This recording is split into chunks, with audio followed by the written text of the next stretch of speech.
America's entering a new decade, unlike anything we've seen before, a decade of instability, uncertainty, and major global shifts economically, socially, culturally, and spiritually. Everybody feels it.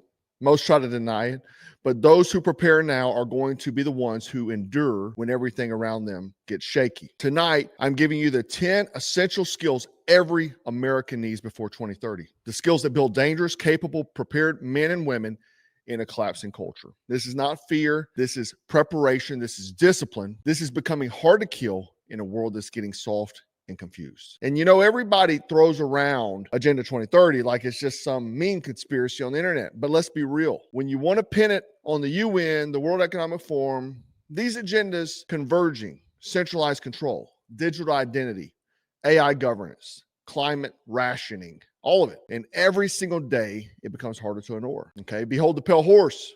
They warned about this decades ago. Bill Cooper, I've talked about it tons of times. And then Yuri Bezmenov literally told us that once the brainwashing phase is complete, you can put the truth right in front of the people's faces, and they're still going to defend the system that's enslaving them. They'll cling to their man-made savior, usually a politician, no matter how much evidence piles up. And here we are talking about 2028 election cycle. I saw the results today. They're pushing that J.D. Vance will be the most favored candidate. J.D. Vance appeared out of nowhere, manufactured polish, funded by Peter Thiel.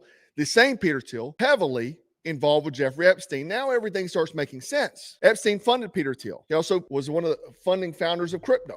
Okay. So Peter Thiel is not just some guy that just showed up. He's the same billionaire pushing AI surveillance. He's working with the Pentagon. The same network shaping policy behind the scenes. These tech overlords know one thing. The Trump brand is powerful, so they attach themselves to it. People forget. Thiel literally approached Donald Trump with the plan. Make Vance VP and we'll handle the machine. You just sell it. Peter Thiel also heavily funded J.D. Vance's campaigns. And then he told Donald Trump to make him vice president because he knew the Trump brand was strong. He knew that if he served as vice president, that Trump backs him, that he will get it.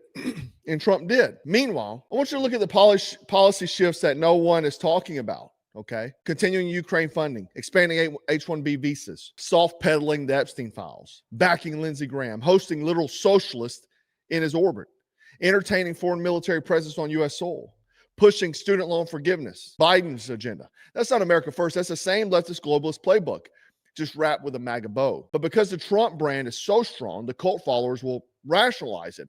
They'll pretend nothing has changed. They'll line up and vote exactly how they're told to by the guy who told them to. And that's the brilliance of this plan. Vance walks right into the presidency with full support from the base.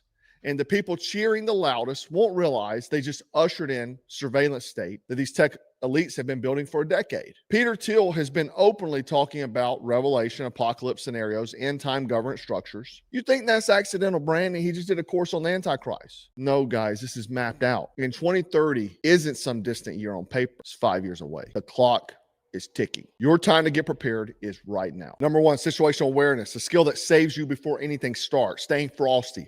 Our culture has produced distracted people who walk through life like NPCs, head down, eyes glazed over, dopamine fried from scrolling TikTok while standing in the middle of a parking lot with both earbuds in. Predators love that, man. Criminals love that. They target the unaware. Situational awareness is not paranoia, it's staying awake in a society that wants you sedated. Situational awareness is more than just looking around. It's understanding behavior. It's reading people.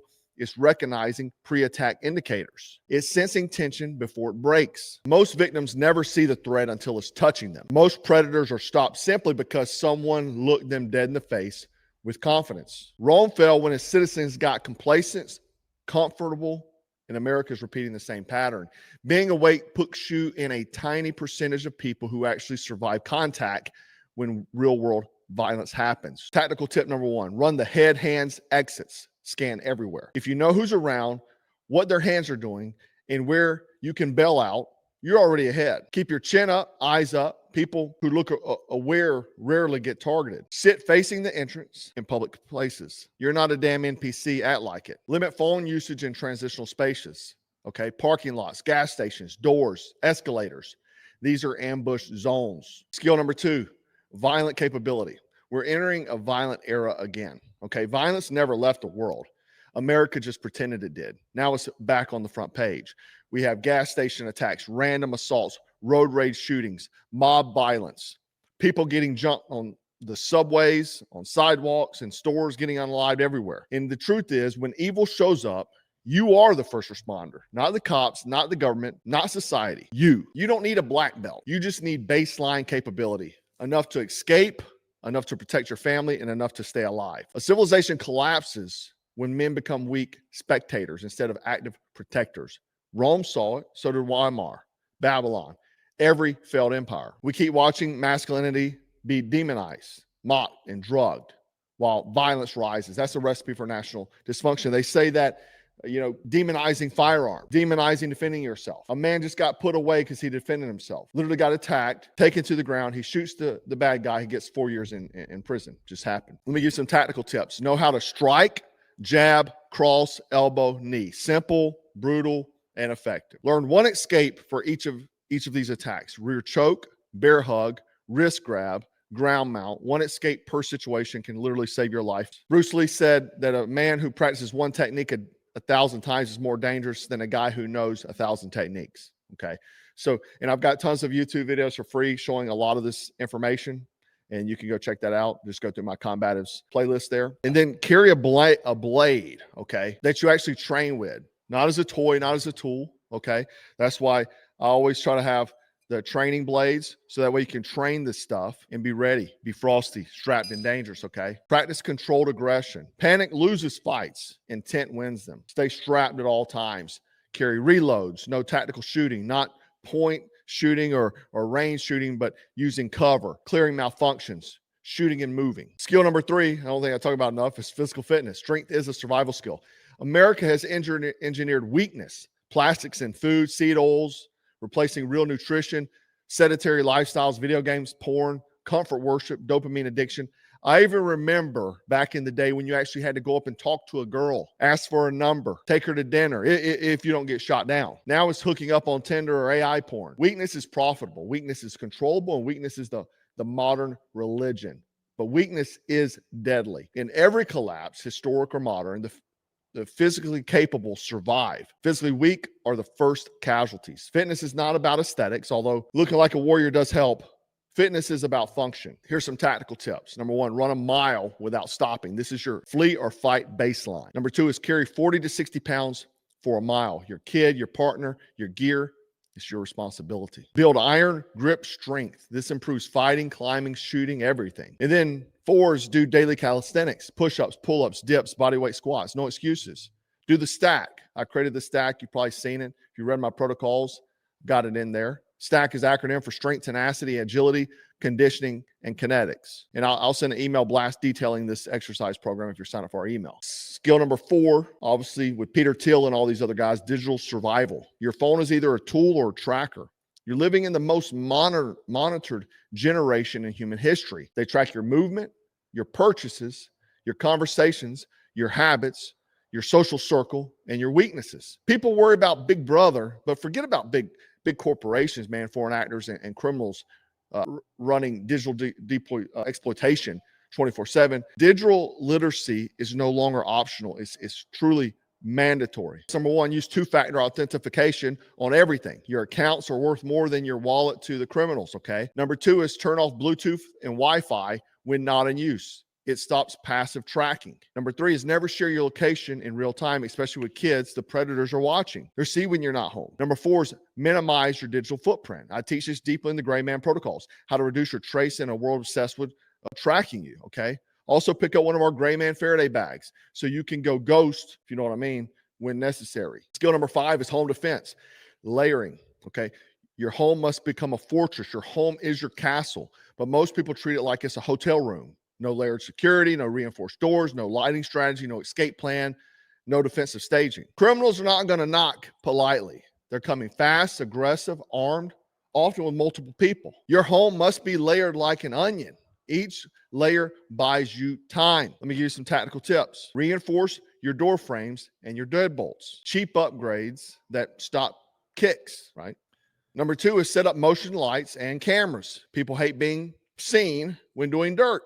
And you can have it real time plugged into your phone so you can watch it happening, okay? And then plan accordingly. Number 3 is have defensive staging point. Where's your weapon, your light, your phone?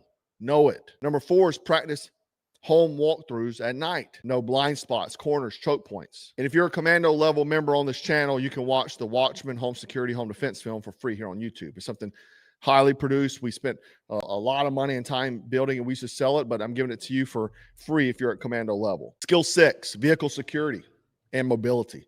Most attacks occur in at vehicles. Most violence doesn't happen in some Hollywood alleyway. It happens entering your car, exiting your car, getting boxed in at gas stations, in traffic, or during a road rage incident. Your vehicle is a mobile fortress if you treat it that way. Tactical tips: reverse park everywhere. Fast exit saves lives. Number 2 is leave one car length in front of you at stops. Okay, this gives you room to maneuver and avoid being boxed in. Number 3 is conduct a 360 check before entering your vehicle. Look for movement, shadows, lingering people. Number 4 is keep a window breaker, seatbelt cutter immediately accessible.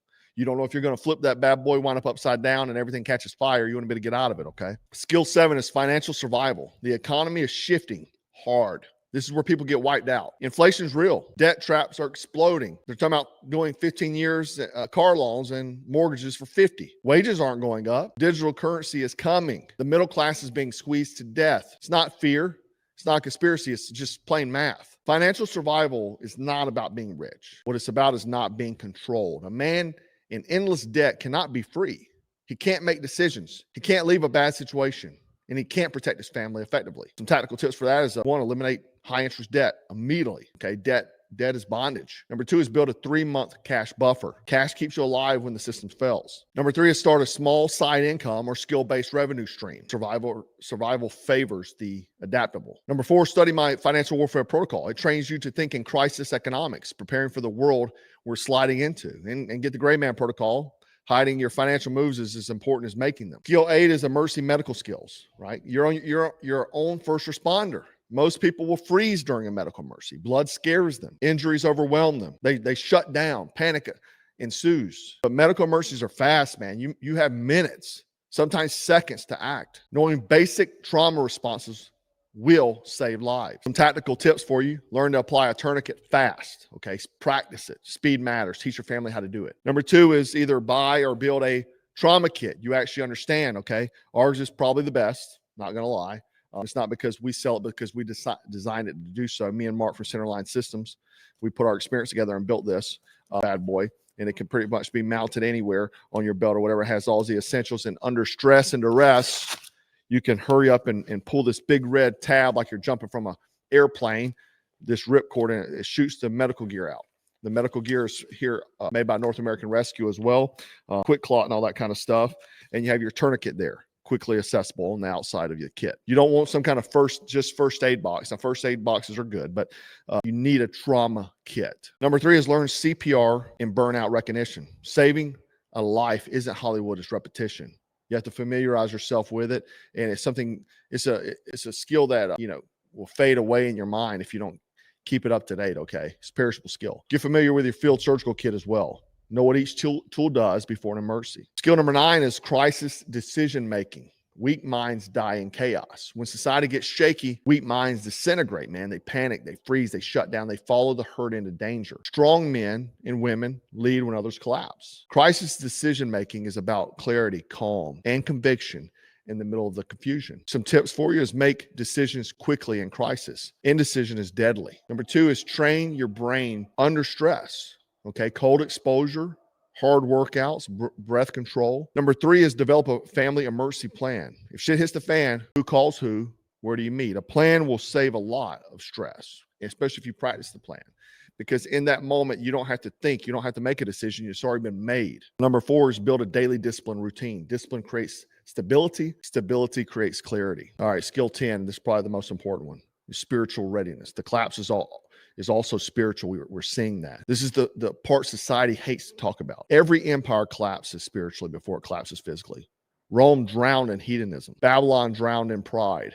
Weimar drowned in depravity. America is spiritually starving and spiritually confused. But faith is not weakness. A lot of people think it is.